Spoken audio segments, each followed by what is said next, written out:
All right, hey Swain, I'm just dropping off my doctor's note. My voice feels okay, but I just want to rest up, and I'll be back next week and feeling 100% ready to go. But next week, so I'll see you then. Oh, Bones. I've got some bad news. Aside from you not having a voice, you know how Birds likes to air quotes travel? Right. Yeah, where he goes off. Yeah, so he decided to do that this week. So we're gonna need you to come in on today. Wait, so I have to come back after an injury that kept me out for a week, and suddenly we're down one of our top players, and I have to do double time? I mean, I don't know if I can handle this. We need you, Bones. We need you. Get in. Okay, fine. I can do this. Engineer Andrew, cue up the montage music. Oh!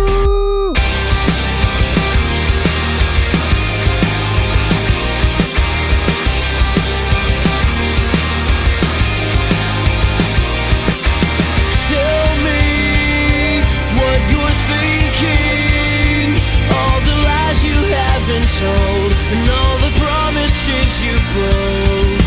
Tell me, how's the ending of a story left untold? Supposed to break out of the mold.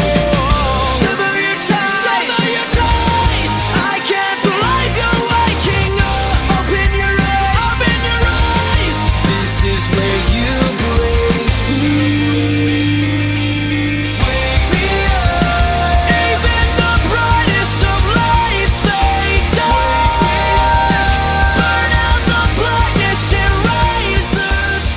Red leather, yellow leather. Red leather, yellow leather. Unique New York. The Human Torch could not get a bank loan. He's back, guys. Hey, Swain. Hey, Bones. How are you? I'm doing okay. It's a very tight round this week. There's not much real between me and you. quick loop. So Birdsy's gone. He's in the Ukraine doing who knows what as his alter ego Justin. Bird things, some bird stuff. Something with twigs. Who knows? Yeah, he mentioned both the opera and laser tag. So look forward to the download next week where he tells us what the hell happened. Okay, but I'm back. It's Crucible Radio, the podcast for all things Destiny PvP. I went to the doctors this week. I'm still waiting on one test result back, which is only making me nervous, but otherwise everything went fine. So I'm drinking tea, and I'm excited to talk about Destiny for an hour with my best friend Swain. Let's do it. Yeah, man. It's a hell of a week to talk about Destiny. Which Destiny do you want to talk about? So much to talk about. Well, let's just talk about the big reveal because, hey, we're a Crucible show, and it wasn't a lot about Crucible, so let's get it out of our systems. Age of Triumph. It has officially been announced. What'd you think of this stream? It was... Yeah, I know you left like halfway through to go to work. I had to go to work. But we're all sitting there watching it and typing up responses in our little Slack here. And we're talking about it. And I mean, to be honest, it was just kind of like a page by page through the record book, kind of see what they're going to be doing. And it's kind of cool. They take you down memory lane. Some real nostalgic stuff there. Get you back into everything. And they are throwing every emblem ever at you. Everything that's been data mined for 2 years, you're like, oh, I'm finally getting that one. Yeah. You know, they're definitely going to give you a little something to say goodbye to Destiny 1 with. A lot of emblems. And what else was in the book there? There was all I saw was mostly emblems. Yeah, it's a lot of emblems. It's a lot of clicking off circles, which is fairly satisfying. It definitely felt like we're gonna turn this into 3 streams, but it was at least nice to see what's coming. And I know I'm gonna just want to be a completionist and fill out all those little bubbles. I realized we both have to do Outbreak Prime. Mm-hmm. We should get on that. Yeah, that requires doing the raid, huh? Yeah, I think. So, I mean, like, the book had all sorts of things for all sorts of players. It even had some Trials of Osiris stuff in there at the very end. Yeah, that was cool. It's kind of something to get everyone in. And the focus they had was they don't want you to feel left out if you can't do everything. So most of the bubbles, you would get the reward after doing like 6 out of 8. And finishing 8 out of 8 was only like a nice bump towards your XP or towards completing like the entire book. Yeah. It was funny how many people are like, wow, I wish I didn't make a new PSN in the first month of the game or delete all my characters or something like that. And I was actually thinking about making a new PSN going into the sequel. And now I kind of feel like, I'll just hang on to Dry Bones 81. It's dumb. I made it when I was like 18. But I don't know. Someday Sony will let me change it, and I'll still have all those nice memories attached to it. So crazy you can't change it. And that's the reason why I won't 100% this book, because I needed to change my PSN. Yeah. And when did you do that? That was before Taken King, right? Like I did it before Taken King, but I'll miss out on the rewards for playing during the dark, like before the Dark Below and during the Dark Below and during House of Wolves too. So Alpha, baby. Been here since Alpha. I've been here for a while. It's just a new PSN hasn't. So yeah. But the bigger thing was probably the raids. They're coming back. All of them, which is cool. They were doing the stream, and I was like, oh, they're done the record book, so the stream's over. And they're like, no, hold on a sec. We're gonna watch these guys try out Vault of Glass real quick. Yeah, and you know, you mentioned it earlier that this is like all about nostalgia, and I feel like it's tough to feel that while watching a stream of a record book, and you're like, oh, I know those things will bring me back through those activities, but I'm not like feeling it right now. I know I will, though. I know when we go back in the vault, it's going to remind me of the many months I spent before Crucible Radio, where I was a hardcore raider every week trying to get to 30 and trying to get my helmet on my warlock and beating Atheon and finding groups in the tower and stuff like that. People on my friends list from those weekends of trying to, you know, message someone in the tower and get a group together. It's crazy. It was such a simple time. Things were easier back then, at least for us. Yeah, I mean, like you just did your raids, you hung out with your friends. You did it on all 3 characters, and you probably had 2, if not 3 of your favorite class so that you could double up on armor. Yeah. No one had all 3 for a very long time. It took me a long time to level up all 6 subclasses, I think. I definitely had just 2 Titans for a long time. And it was like, I was very content with that. One thing they mentioned briefly that I was very happy to hear is that they're just sort of tweaking it, not in drastic ways where the encounter will be different and it won't feel like the same old raid, but they're doing stuff like making the Oracle checkpoint a little faster, because that's one of the longest sections in any raid. And you just want to shoot stuff and you're kind of waiting and you're like, what phase is it? Is it like 7? Yeah. And it just it makes that raid a very longer raid to do. And I hope that happens in maybe King's Fall, because King's Fall is a very long raid. It was a nice look into how they thought about it. They put a lot of thought in, because they didn't want to ruin the experience that you had by being like, hey, we're gonna make this new sexy, we're gonna redo it. We never had a chance to redo it, so we're gonna completely redo it. No, they just wanted to go in and make it so that it was fun to do again, and you were able to do it without having to like sit around and wait for oracles. How many? It was 7 rounds of oracles anyway. Yeah, and I'm actually really excited to see how Crota plays out if they are sort of factoring in the year 1 cheese strategy. Is like they're fun. Like I think the fact that you can solo Crota is really cool, and I would imagine that Slayerage will probably figure out how, but I do think those encounters are fun if done as a full team. Oh yeah. But I don't know, because like Crota to me is I as a blade dancer go through the first section just by sprinting ahead, and I cross the bridge on my own, and then everyone gets pulled up, and then we do this weird thing where the hunter gets across the bridge and crouches and hides while the other people kill stuff and then die, and then the Sunsinger self-reses, and then the ogres come out, blah, blah, blah. Like all of those strategies are ridiculous, and I'd love to just play it all the way through, all the intended raid mechanics occurring, and see how it feels, because that'll be cool. No, it's exciting to have those back. But the biggest thing about getting those raids back is the fact that we're going to get a bunch of loot from them.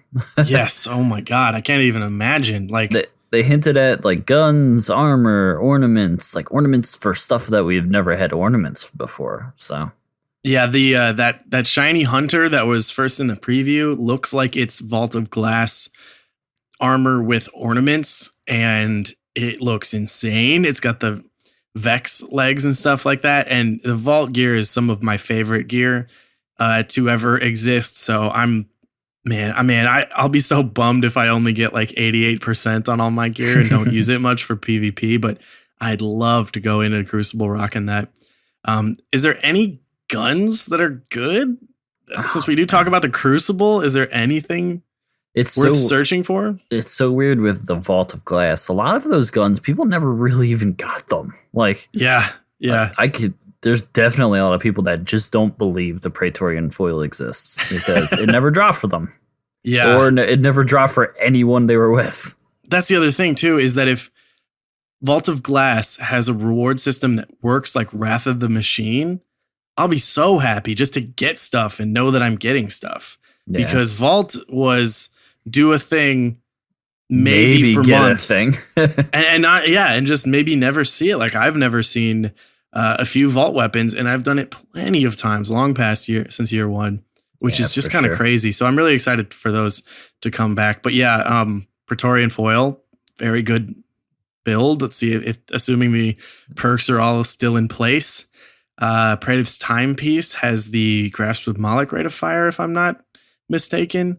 Might be decent. And the other raids, I can't really think of any. No one's using like Word of Crota unless you're doing the Thorn Bounty. Defiance of Yasmin, I guess. I don't know, but you can already move that up to 400. So I don't see why he wouldn't just use that one. I don't know. Yeah, just stick with that. We will see. They are going to have an entire stream dedicated to the sandbox, and they did say that they were going to end up talking about some of these new weapons. And how could I even overlook it? We're going to get the Vex Mythic class back, guys. Such a fun weapon. It may not be the best in the state it's in, but like you can't really tell when you take it into trials. You try to get kills with it, and you're frustrated because you can't even get one. Anyway, I'm going to use some Vex when it comes back. So yeah, and it's been a minute since we've heard from Mr. Hamrick. He laid out some plans, assuming they don't change. We'll see a change to Scories coming with Age of Triumph. I assume they'll roll out all the changes at the same time because of that, and a few other tweaks to No Land Beyond. Trials is definitely weird currently with all of those things in place, at least with the ammo difference. So no specific word on the special ammo rollback or changes, but either way, looking forward to that because the Crucible will be, in our opinion, in a pretty solid spot once those few tweaks hit. As I said a couple weeks ago, those were my only real minor issues these days, and they're all being addressed. So thumbs up. Can't wait. Yeah, for sure. It's probably not going to be like groundbreaking as far as like what the meta changes, but hopefully we could see something change with how Trials works out, because almost all the kills are from workarounds like Icebreaker, Sidearms, No Land Beyond. It's like people just trying to use the things they want. And it's like, is it a Jurassic Park? Like life will find a way. Yeah, exactly. The meta always finds a way. That is for sure. Yeah. So it'll figure itself out, but I'm just really excited for new loot. And maybe even like getting a Praetor's Revenge. I'd take a lot of things. Nah.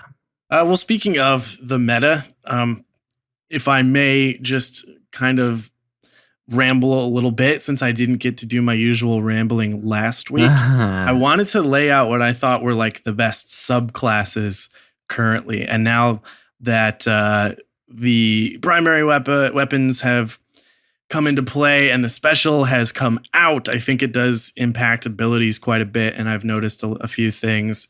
And I've been playing on a subclass that I hadn't really touched much at all for months, which I found interesting. So should we talk about that? Tell me more.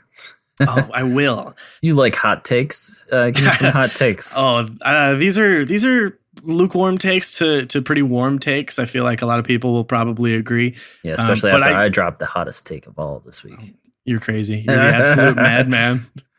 Some say the hottest take of all time. We'll look back in the record books and see. Post a hot take on Twitter. But tell me, what are you using right now, Bones? Well, basically, like, it's pretty simple that when special ammo becomes less prevalent, abilities do kind of move up, which is interesting because I know a lot of competitive players think they want to limit that and say not a game about all supers and stuff, but really it's about what's the fastest way to do a lot of damage, and abilities do that.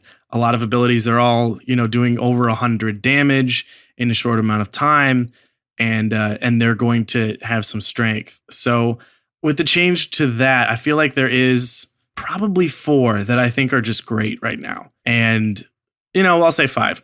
And one thing is really hinging on an exotic. And so I'll talk about that first. But hunters, I think hands down, the best exotic right now for hunters is the Frosties, because they drastically increase the amount of abilities and extracurriculars you're going to be using in any game, like a lot. So put it on all 3 hunters subclasses and you're going to do great. Stickies are obviously very popular right now, so blade dancers can take advantage of the Frosties. I love doing that in Rumble when I'm just in a lot of 1v1s and sticking everyone. But more so, I've been playing Gunslinger. Like 95% of my games since this patch dropped has been with Gunslinger, and I got to rank 5 in Iron Banner, but I only touched Gunslinger and I just kept playing with that subclass on my hunter. And with the Frosties, you're getting grenades and knives constantly, and I've been really loving incendiary grenades because it can hit multiple targets, it can do a lot of damage, and if I'm getting them fast, I get the opportunities to make bounce shots and jump straight up and throw it on the ground and stuff like that. And then there's the knife with the burn, which can do a ton of damage. I used to always run the knife reset perk, headshot, get one right back. And that's really sick for trying to chain kills together. So it's still great. But with the Frosties, it's like, I'm going to get it back pretty quickly anyways. So I want that knife burn, because if I'm doing little bits of damage with a sidearm or something like that and they get burned, I know they're going to die. Or I don't need that like up close finishing shot with a shotgun. I can hit them from kind of beyond range with a sidearm and finish it. So they really, really do benefit from that exotic. And I think Night Stalkers do as well. But with the Wombo combo, throwing both at the same time, you're kind of without one or the other if you do that a lot. So maybe a Night Stalker is better suited for 3s in that case in trials. But yeah, Gunslinger all the way when I'm playing 6s these days. It is incredible right now. Yeah. I like you all know, I only play one subclass essentially, and that's Sunbreaker. And I'm very excited for the upcoming changes in the sandbox where Cauterize will just be something you just get back all the time. You won't have to wait for the cooldown. That's going to work perfectly with Suncharge, because Suncharge is all about working your way through a group of enemies. And kind of like how Blade Dancer does. You kind of have the same thought process. You pop it behind cover, you use things to move through the gaps, connect kills, and having that Cauterize come back instantly will keep you going rather You're just than a getting choo-choo gunned train of fire now. Yeah. So I'm dealing with like the repercussions of the accidental nerf, but it's still fun. Yeah, and I would put Sunbreakers on my list. I think they're good, and I think they're really nice in bigger games, and especially in 4v4 because of that super. I mean, it is real tanky. It is hard to take down roaming supers right now, and if they can consistently get little bits of health back with every kill, they'll definitely be able to push a bit harder and not have to sort of pause and get their health back while someone else runs away. So it's definitely going to bring that super back to not quite its original glory. That was kind of absurd, but definitely a powerful super, and it already is. So I definitely put Sunbreakers up there.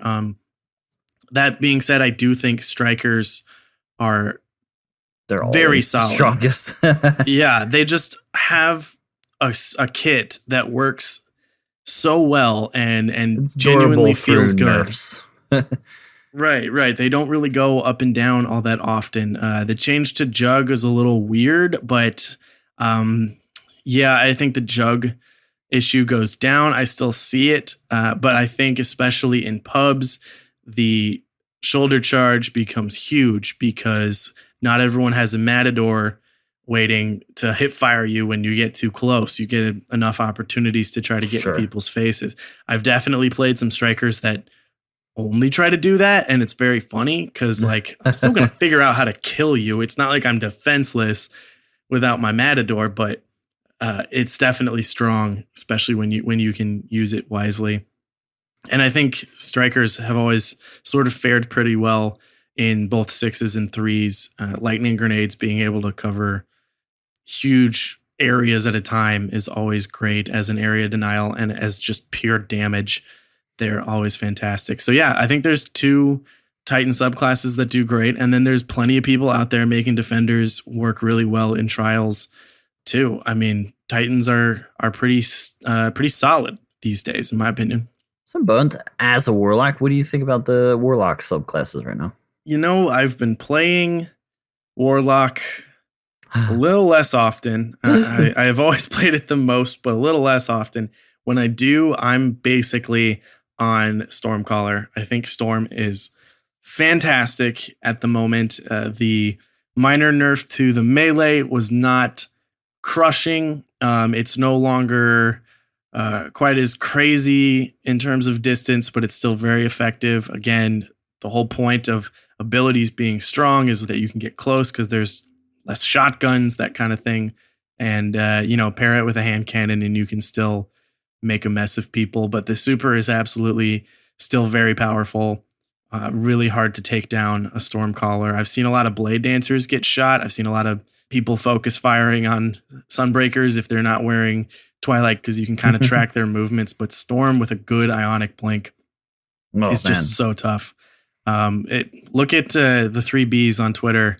He'll upload Storm clips where I'm just like, how did you get your Ionic Blink to go straight vertical? Like, I don't even know how to do that with the controller. I always go like forward or horizontal. I mean, high level Stormcallers is insane. And stuff like Electrostatic Mind and Pulse Wave are just such good passive perks.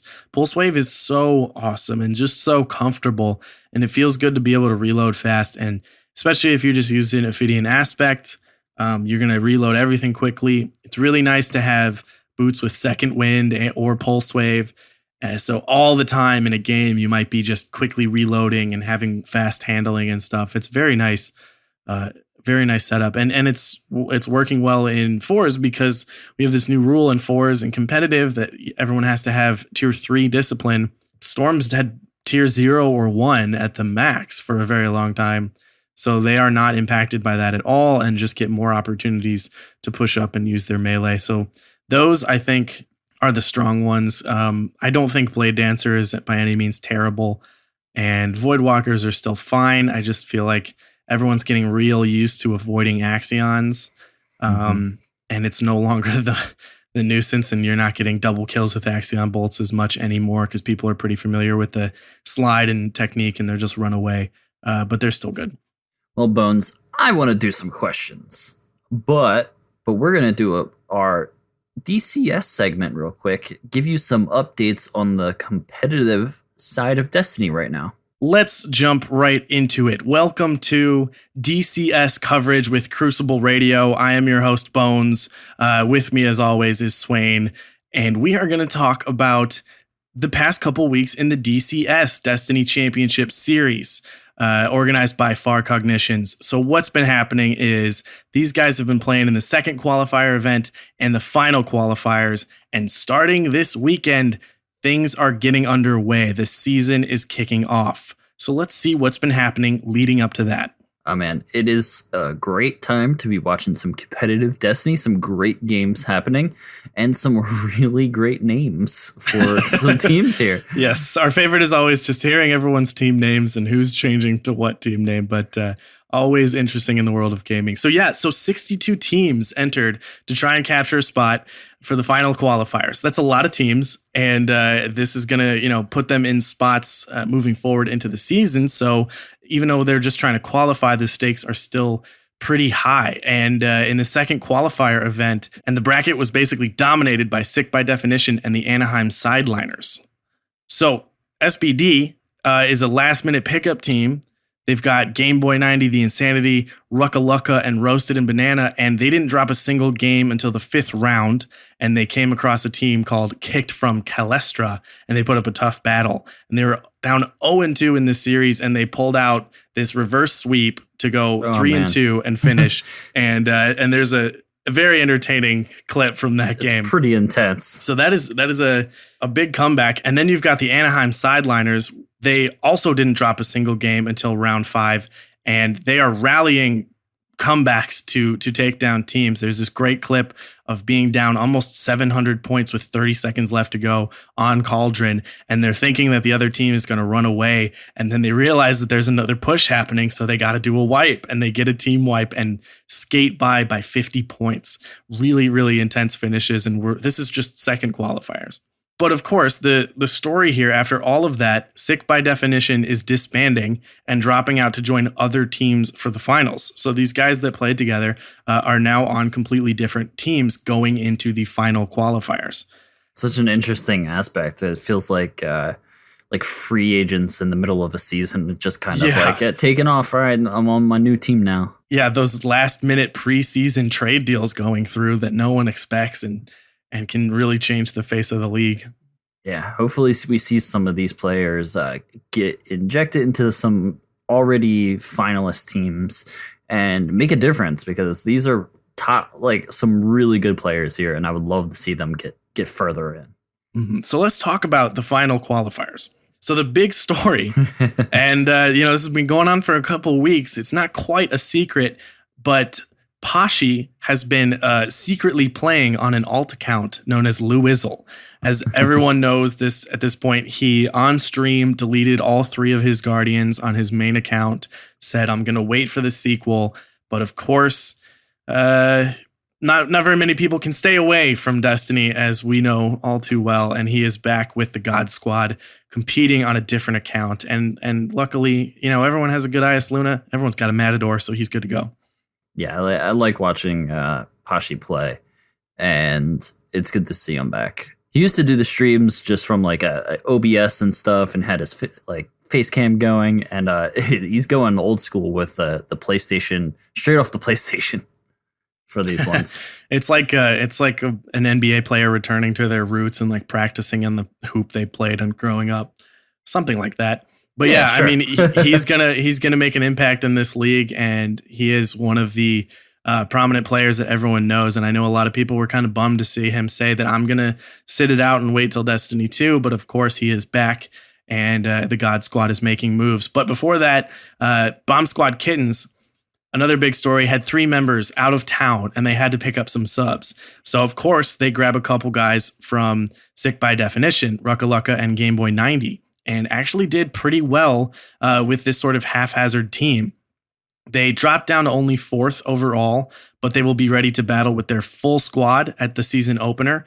So they will have to fight their way back up to the top, but they're definitely capable of doing that. Another name change. Get your rosters in line before the season starts. Team Pho has changed their name to Primal. Primal, that team we all know. And from the disbanded Sick by Definition, the Insanity has ended up on Primal's team. Another good player landing on a good team. Yeah, those free agent pickups, those players later down the road, of course, everyone has 4 starters and sort of 2 substitutes. So it's always good to have talent on your bench. So God Squad does go on a solid win streak. And they actually ran into a team called Unknown Talent in round 5 where they were upset 0-2. And this is tough. This puts them in the losers bracket and they have to make a comeback here. But it's really interesting because even what is considered maybe the best team, the best players out there, A.E. Gabriel, all those guys can be beatable if a team comes in with a different strategy. I mean, I've watched it in tournaments before this season where, stuff like the bubble meta rises up real quick. And suddenly there's a bubble and everyone's going, wait, I don't practice against this. What's the counter? And if it doesn't happen in those first 2 games, that's it. So there's always a chance for teams that are just so comfortable winning to just get hit with something new that they don't quite adjust to right away. So lessons learned here in competitive Destiny. If you fail to register for this stuff, you lose your spot. And that did happen to a team in the finals qualifiers. Team Saucy failed to sign up on time and get in there for their games. So they defaulted their spot to a team known as Be Modest. And Be Modest was suddenly thrown into some tough games. They got first rounded by BSK, but then they rallied to win straight in the losers bracket against Team Casuals and Synergy, which landed them a spot in the Champions Division, which is crazy. I mean, this is a Cinderella story. Yeah, we actually got to hear from Wiseboy, who talks us through the last moments of the comeback win on Rusted Lands. One of the big comeback moments on Rusted, just overall, a highlight for that would be the team shots that we had. We're down about 340 for a majority of the game, and the last, I think, 2 minutes of the game, they were up by 260 or something like that, 250. And they had 2 flags, and we had 1. And we made a push with supers to go and neutralize one of their flags. And I pushed my super and neutralized B. And we had 3 of our teammates on C at that point, and I was on B alone. And originally, I didn't think that we could do it because I had to win a huge 1v1. If he ended up killing me off that point, he would have probably capped B, and that the game would have been over. Wouldn't have had enough points or enough time to be able to make the comeback. So I know I had a very clutch moment. Sai had a really big moment with his storm. He wiped the entire team. And then Clay had a really huge moment to neutralize C at the very end of the game. And that was a huge moment for us. And Wiseboy went on to talk to us about how it feels to get the wild card 32 seed, face off with BSK, and then rally for a spot in the Champions Division. Being the 32 seed in the tournament is never fun. You're the underdog, the team that's not really expected to do a whole lot. And we knew going into it, we were probably going to have to face a really good team, a top team. And with that being said, we got the number 1 seed, BSK. And first round, we got 0-2 real fast. And we didn't really lose our momentum at that point. We knew we were going to get put into the losers bracket, and we saw that every single best of 1 of the finals. We knew that we just had to make it to the 3rd round, which is top 16 teams. And we should be good to make it into a Champions Division, which is exactly what we did. After we faced Casual in the 2nd round, in the 1st round, and then in the 2nd round we had that comeback on Rusted. After that, we knew that we made it into the top 16, and from there, we did what we wanted to. We could care less, honestly, about winning the 4th round game. Yeah, so this is a big story, comeback of the century, and it's crazy how many stories we have already. Unknown Talent, the team that did beat God Squad, were eventually dethroned by that team, but they were fighting from the 5th seed up to the 2nd. They beat BSK, Primal, and God Squad. That's kind of incredible. And BSK, as we know, is playing with this haphazard team with a few subs from SBD, and they're dropping down to 4th, but they will be coming back. These teams that you sort of expect to sort of lock in their positions at the top are having to prove themselves because it's been a long time and people have had a while to practice and get pretty good. So we're seeing some teams that we don't quite expect really threaten those names that we're familiar with. Keep an eye out for BSK coming back here, guys, with a vengeance. But Zyphos Alpha had an interesting opening series where they played visual, and round 1 ended in a dispute because a visual player accidentally turning off their PS4 and the end of the supremacy match that didn't allow Zyphos to pick up crests to win. So Farcog came back and they ruled it as a replay, which they ended in a tie. A tie, guys. So Zyphos went on to win against Visual, then Infallible, and then they lost to BSK. So they ended up in the losers bracket, and they finally lost to IM to move their number 8 seed up to number 5. So it was a solid day for Zyphos. Yes, and one of the craziest things was in one of those games from Zyphos, Draft Hail dropped a Reign of Terror medal during a tournament, which is wild. And we're looking for more big plays like that coming up. And so, folks, that concludes the coverage of just 2 rounds of qualifiers. The season is just beginning, so we haven't even got there yet. And we can't wait to follow these teams. So stay tuned. We'll be back in 2 weeks with more coverage. So, Swain, do you want to do that question segment? Yeah, but let's talk about our sponsor for this week. Okay, let's do it. We are once again sponsored by Control Freaks, the lovely little additions to your controllers that instantly ups your game. Bones, I know you use these religiously. Yeah, I mean, they really do help. It's so funny to say, oh yeah, the product that does make you better. But I highly recommend these to just, be comfortable. That's what I always say. They are comfortable, which makes me more comfortable to play, and my hand doesn't slip off the controller, and I'm not missing shots. But actually, Control Freak just launched their Edge series, which has this sick blue design. It looks like really cool. It's a low profile. That's the ones I like. I don't like the tall sticks. Some people like that for sniping. But I'm interested to check out the new ones. So yeah, use product code Crucible if you'd like 10% off and you want to help support the show and also step up your game. It's actually very affordable and something that will instantly up your game. Control Freaks. They don't have a jingle, do they? Is it? We're gonna create a jingle here. Okay. Yeah, we should tell them, guys. We got your jingle. There you go. Speaking of jingles, let's answer some questions about Age of Triumph and the new meta. But one last thing, the musical break. Jingle. Jingle.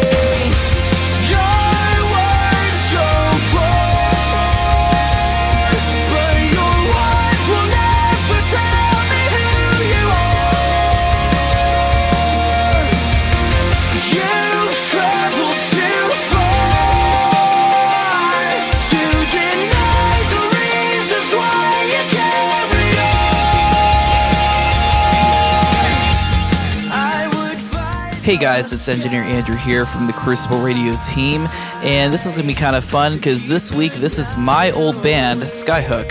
Yes, I'm being vain, I'm putting on my own band. That's right, birds, you ain't here, I'm calling the shots. No, actually, we really just need some more bands to submit because we are just looking for a bunch of new bands, a fresh new season of bands to feature on the show. So if you're listening to this right now, and you are an artist or you are a musician, you're in a band, have a friend in a band, anything like that, we would just love to show off your band and your guys' music. But anyway, if you like what you're hearing right now, you go ahead and find my old band, Skyhook, that's SKYHOOK, on iTunes and Spotify. And if you want to hear your music on the show, all you got to do is shoot us an email at crucibleradio@gmail.com and we'll be in contact for sure. Enjoy the music.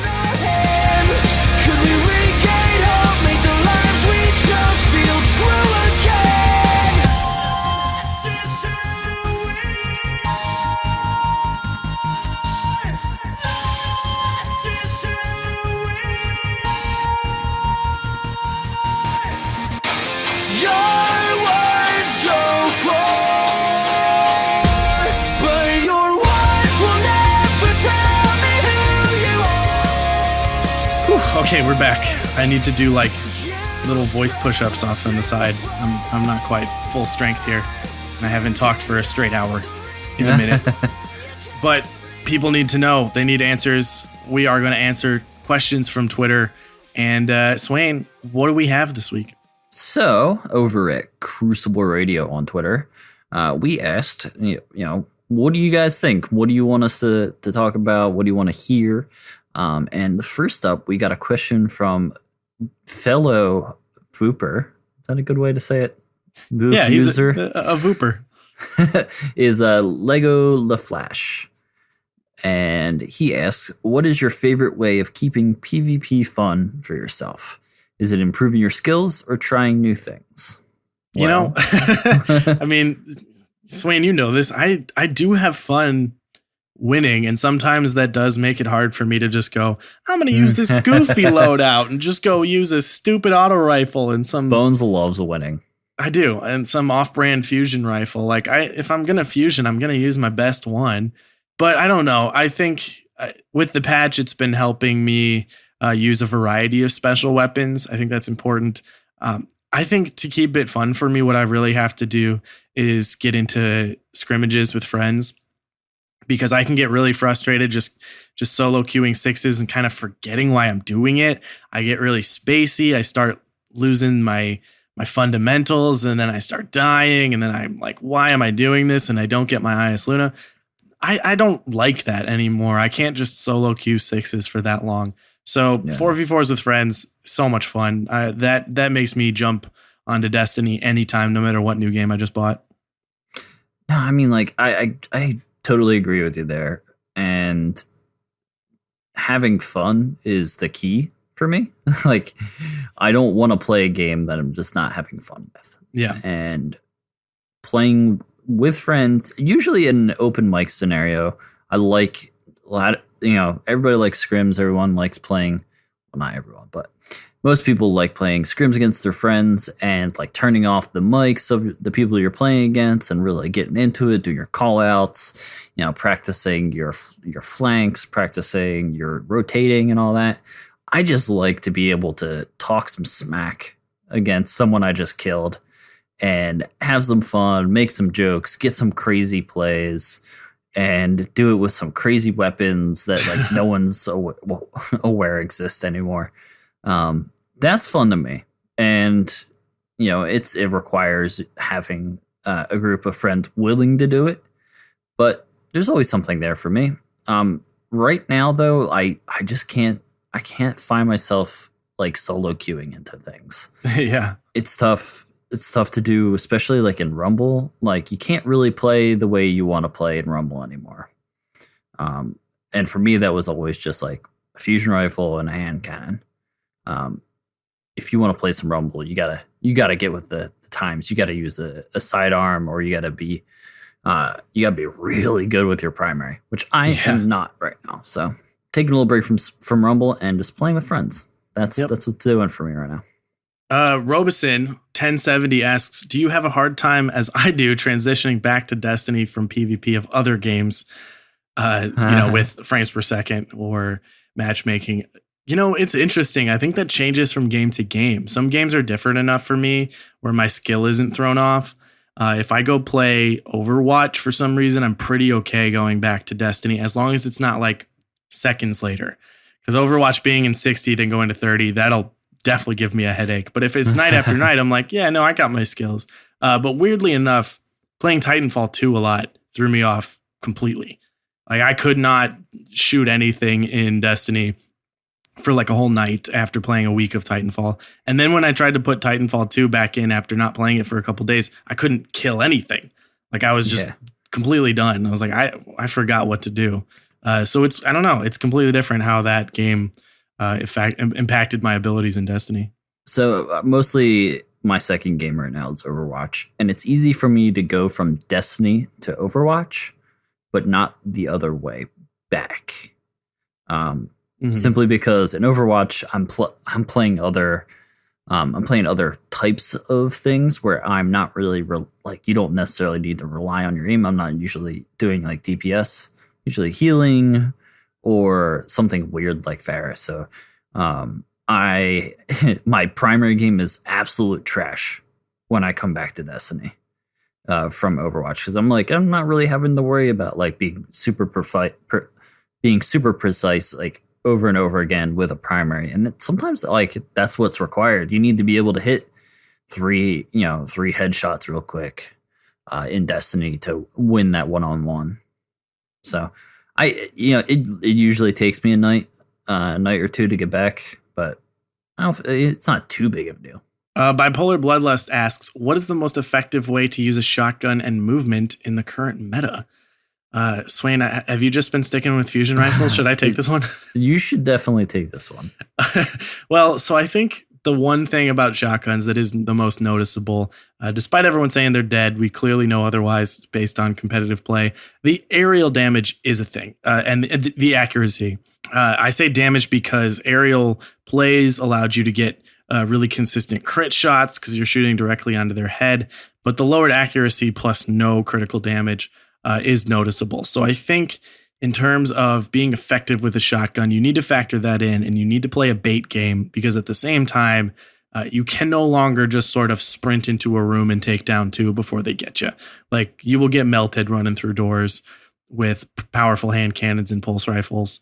So it's got to be more bait. It's got to be more patient. It's got to be, no, I want to convince you to come into this room. I'm not going in there. And surprise, I have a shotgun. So it's a little bit more mind games and less just brute forcing it.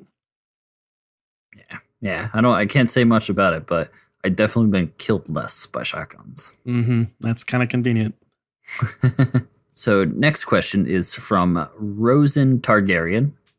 And they ask, is 4 Wormwoods enough, or should I grind for a couple more? Trying to get me angry, I see. 1 is enough. You do not need 4. You just need the one good one. And get rid of the other ones, especially with some neat stuff coming up. You're going to need that vault space. And I know a lot of you don't have much. So create some vault space, get rid of 3 Wormwoods out of 4. Okay, so with the meta shifting a little bit more on the 28th, what weapons are you curious of trying from the old raids or content? We have a lot of questions about this. The Vex Mythic class is coming back, as we mentioned. A lot of people are asking sort of what about the raids impacts PvP, elemental primaries, sort of things like that. Not really a PvP thing. The elemental stuff. That one not so much. But you know what? I don't honestly think too much, at least not in a high level sort of trials and sweats level. I don't think there's anything that's not being used already that will suddenly make the game based around that gun.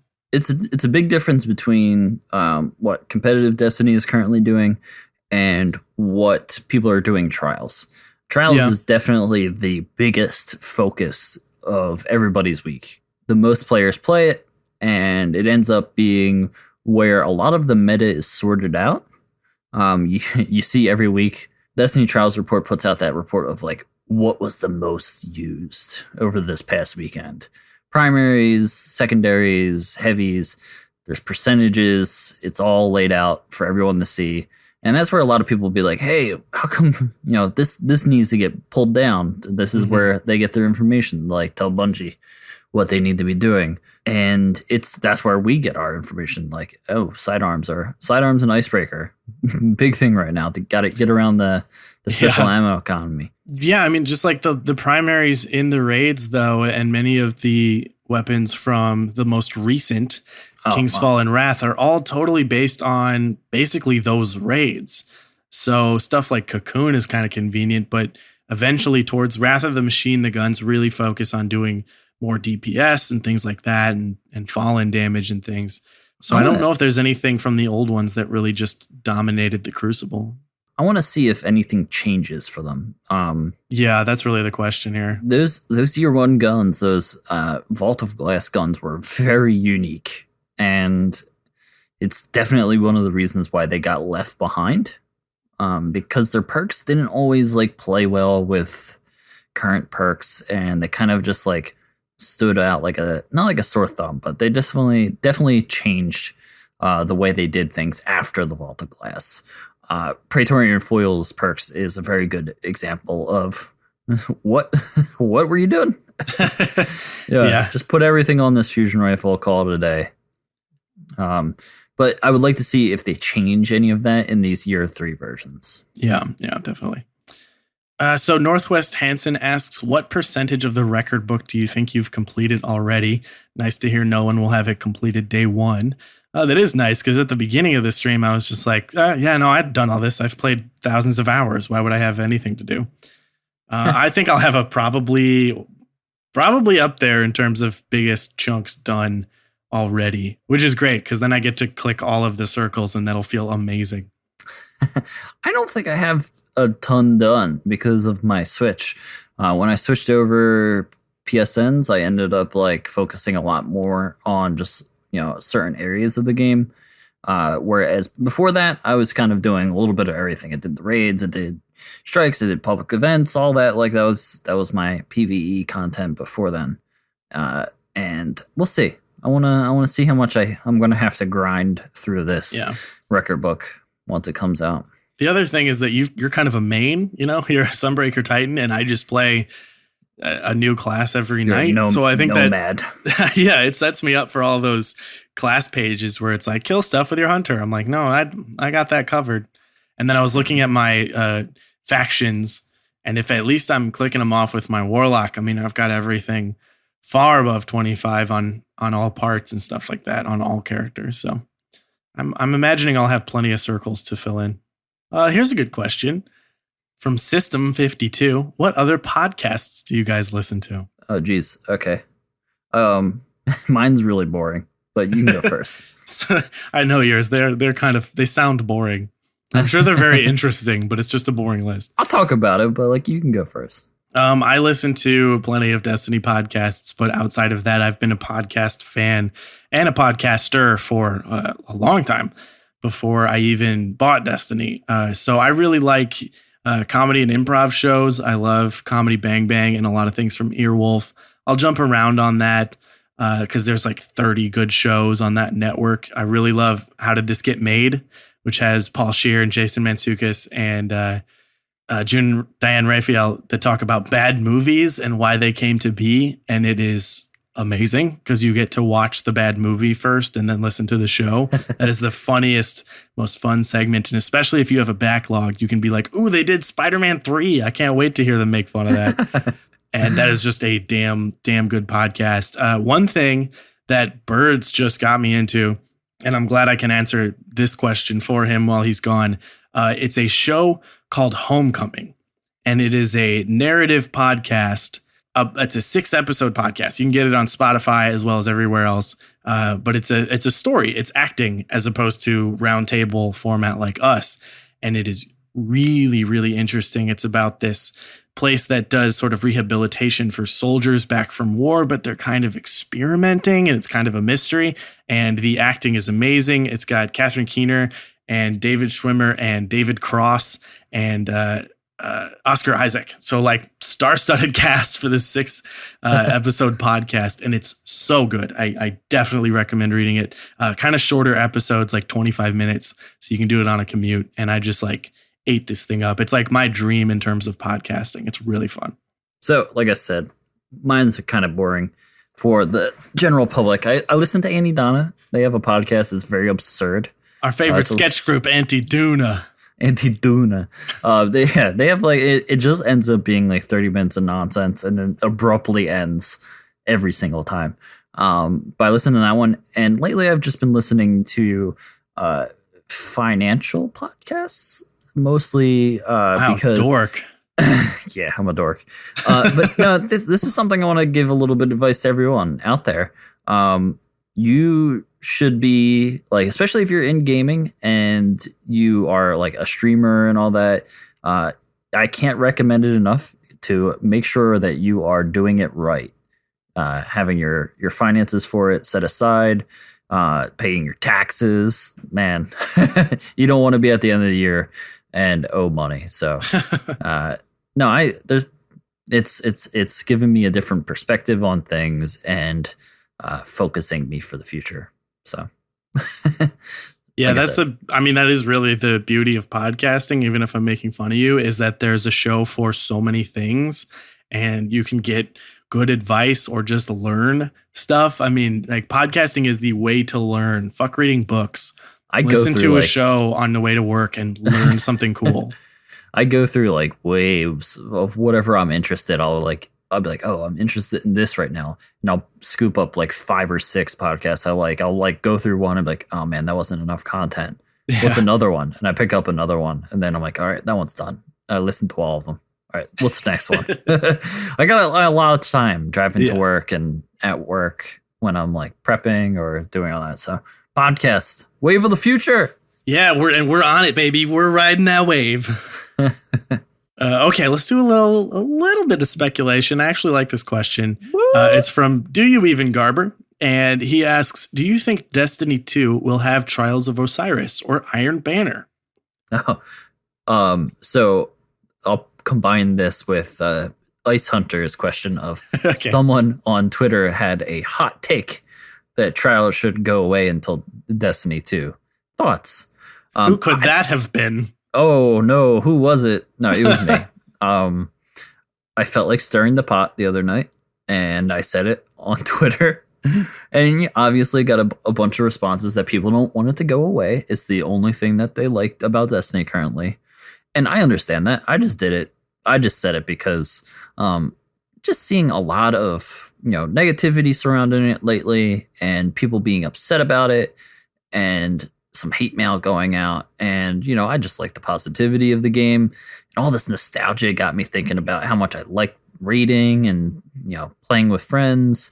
So that's where that came from. But I don't think it should go away, especially with the record book involving Trials of Osiris. You don't want to take it away so people can't finish the record book. So it'll be here. The bigger thing is that people should be ready to not have it in Destiny 2. At least from my perspective. I think if I had anything, it would be that the story would progress so much that we wouldn't still be doing trials for Osiris to prove ourselves. I feel like we've kind of proved ourselves enough, like almost 2 years worth of proving ourselves. Yeah. I want to hang out with Osiris, and I would do stuff with Osiris rather than him being like, are they good enough? Maybe not. Throw more trials I think at it's them. It's just like how you can't keep all your items because you don't know how things will function. There might be events to continue on with the lore of Osiris and the lore of the Iron Lords and stuff. But yeah, like you said, we're going to explore that. It could mean something else. So I don't know. Maybe it'll be a different name event-wise. I think overall, Trials has been so amazing for this game. I do enjoy the elimination game mode. And the whole fight to the lighthouse is very cool. I'd love to maybe go to the lighthouse and have it mean more than just like 2 pieces of loot that I don't like. That'd be cool. Yeah. Maybe if Trials was different, or I could, work up towards something over a long period of Trials runs as opposed to just like playing the RNG game at the end of it. I hope they expand on it. I think what we'll see is something kind of like a lateral movement as far as a competition, like a competitive mode.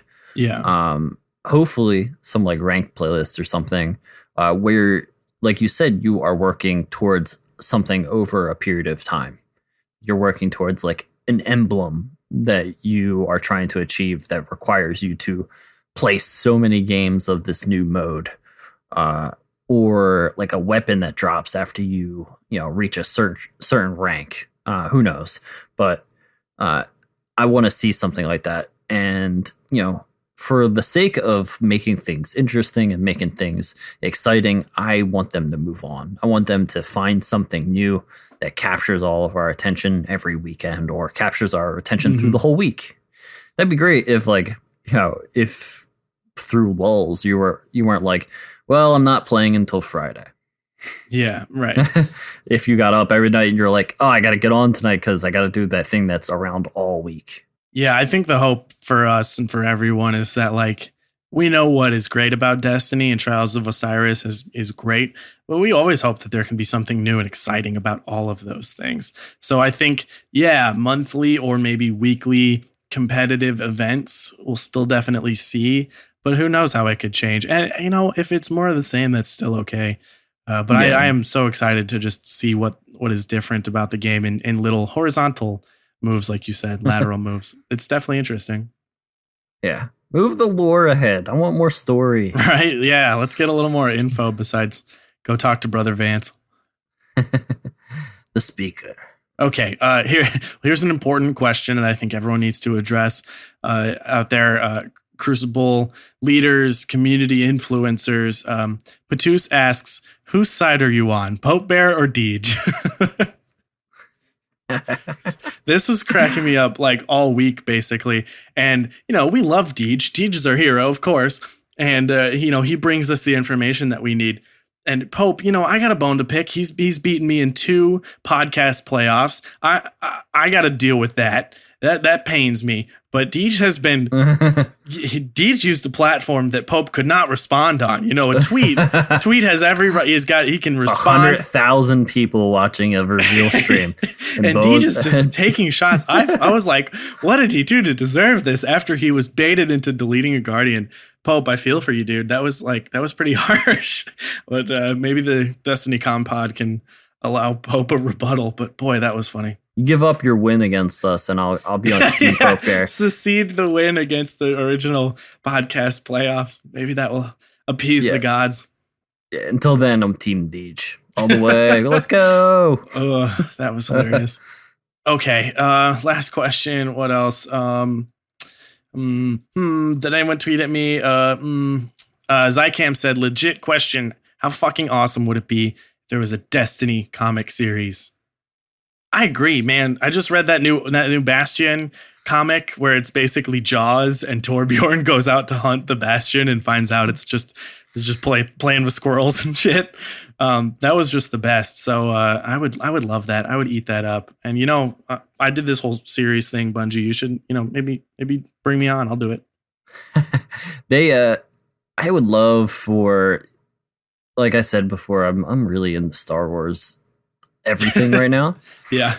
And they just they have that mainstays, and then they just everything spreads out with tentacles into all these different media versions. So there's books, there's comics, there's children's books, there's all sorts of different ways of spreading the lore.